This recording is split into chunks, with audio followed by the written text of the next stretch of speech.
আপনি দেখছেন news now, আমরা জানি কোনটা খবর।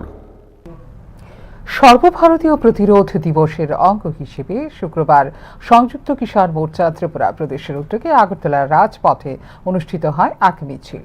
কৃষক, শ্রমজীবী মানুষ ও সাধারণ নাগরিকদের অধিকার রক্ষার দাবিতে আয়োজিত এই কর্মসূচিতে অংশগ্রহণ করেন উল্লেখযোগ্য সংখ্যক মানুষ। মিছিল থেকে বীজ বিল 2025, বিদ্যুৎ বিল 2025 এবং শ্রম কোড বাতিলের জোরালো দাবি তোলা হয়।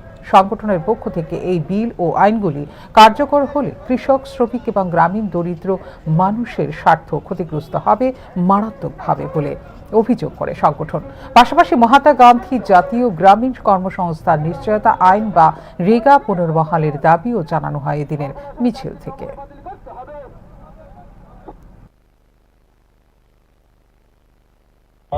বিজেপি মনে করছে যে গোটা ভারতবর্ষটা যেন তার হাতের তালুতে চলে এসছে এবং তার জন্য জনগণের উপর আক্রমণ নামিয়ে আনার জন্য গত পার্লামেন্টের শীতকালীন অধিবেশনে বীজ বিল এনেছে, যে বীজ বিলের মধ্য দিয়ে আদানির হাতে আমাদের দেশের সমস্ত কৃষি ব্যবস্থাটাকে তুলে দেওয়া এবং কর্পোরেট হাউসের মালিকদের হাতে সমস্ত কিছু তুলে দেওয়ার সিদ্ধান্ত মোদী সরকার গ্রহণ করেই আইন এনেছে।